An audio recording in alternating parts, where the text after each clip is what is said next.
किसी भी लोकतांत्रिक देश का सबसे बड़ा त्योहार होता है चुनाव।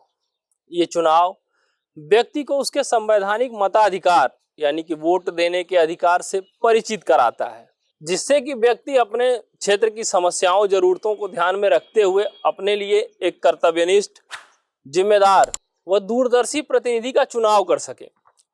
व्यक्ति अपने प्रतिनिधि से अनेक प्रकार की उम्मीदें लगाकर बैठता है। व्यक्ति चाहता है कि उसका प्रतिनिधि या उसके द्वारा चुना गया नेता सुख दुख में उसके काम आए, उसकी जरूरतों को पूरा करे, उसे उचित सुख सुविधा मुहैया कराए, उसके रोटी रोजगार की व्यवस्था करे, उसके कृषि संबंधित समस्याओं का निराकरण करे।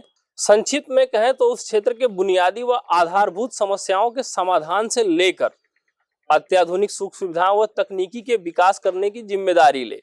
नमस्कार, मैं प्रशांत पांडे और आज द सोशल डाइस शो के माध्यम से हम शहर से दूर गांव में रहने वाले लोगों के समस्याओं के बारे में बात करेंगे। हम ये जानेंगे कि दूर दराज क्षेत्रों में स्थित लोगों को किस प्रकार के समस्याओं से होकर गुजरना पड़ता है, आए दिन वो क्या क्या झेलते हैं और अपने प्रतिनिधि से वो किस प्रकार की उम्मीद करते हैं। आज की वीडियो में हम आपको उन मुद्दों से अवगत कराने जा रहे हैं जिन मुद्दों पर हम ग्राउंड में जाकर लोगों से बातचीत करेंगे, उनके विचार को जानेंगे, उनकी समस्याओं को समझेंगे और आप तक उनको पहुंचाएंगे।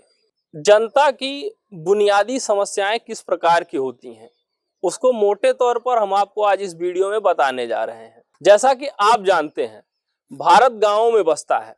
भारत की अर्थव्यवस्था का मुख्य आधार कृषि व पशुपालन है। आज भी भारतीय कृषि मानसून पर आधारित है, जिसका अर्थ है भारत के किसान फसलों की सिंचाई के लिए बारिश पर निर्भर रहते हैं। ये बारिश कभी होती है, कभी नहीं होती है। कहीं ये बारिश सामान्य से अधिक होती है तो कहीं सूखे की स्थिति बन जाती है। बाढ़ और सूखे जैसी इन स्थितियों से निपटने के लिए सरकार किस प्रकार की व्यवस्थाएं करती है, क्या सरकार उनके लिए कोई योजना चलाती है, इन सभी मुद्दों पे हम क्षेत्र में चलकर लोगों से बातचीत करेंगे। सरकार के द्वारा लोगों को जो राशन दिया जाता है, क्या वो पूरी तरीके से उन्हें दे दिया जाता है या उनमें कुछ कटौती भी की जाती है। इसी क्रम में आगे बढ़ते हुए हम लोगों से ये भी चर्चा करेंगे कि क्या मनरेगा मजदूरों को रोज रोज काम मिलता है और उन्हें उनके द्वारा किए गए काम की उचित मजदूरी मिलती है या नहीं मिलती है। आगे आने वाले प्रश्नों में हम सरकार द्वारा चलाई गई कुछ योजनाओं के बारे में भी लोगों से चर्चा करेंगे, जैसे कि प्रधानमंत्री सहज बिजली हर घर योजना के तहत हर गांव घर घर में बिजली पहुंचाने की बात लगभग आज से 7 साल पहले कह दी गई थी, पर क्या इन 7 सालों में हर घर तक बिजली पहुंच पाई है? कहीं बिजली के खंभे पहुंचे हैं तो तार नहीं, कहीं खंभे तार पहुंचे हैं तो बिजली नहीं। इन मुद्दों पर भी हम लोगों से क्षेत्र में चलकर चर्चा करेंगे।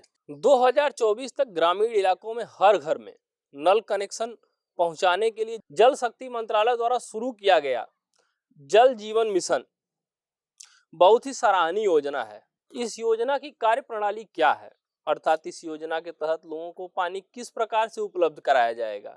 क्या 24 घंटे लोगों के घरों में पानी पहुंचाया जाएगा या फिर 2-4 गांवों के बीच एक बड़ी पानी की टंकी बनाकर उसमें पानी का जमाव किया जाएगा और समय समय पर लोगों को पानी उपलब्ध कराया जाएगा?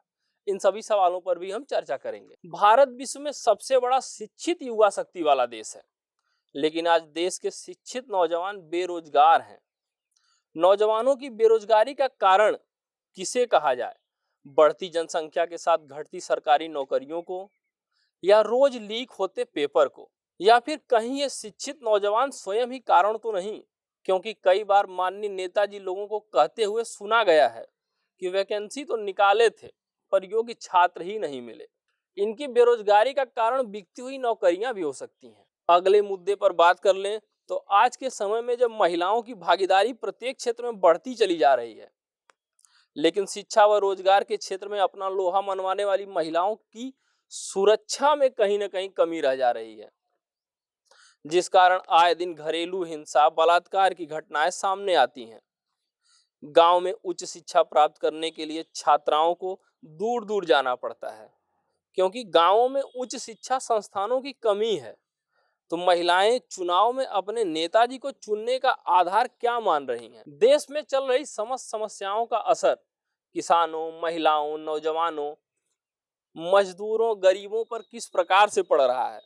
इन सभी विषयों पर चर्चा करने के लिए हम गांव-गिरांव में जाएंगे, लोगों से चर्चा करेंगे, उनके मुद्दों व समस्याओं को आपके बीच लाएंगे।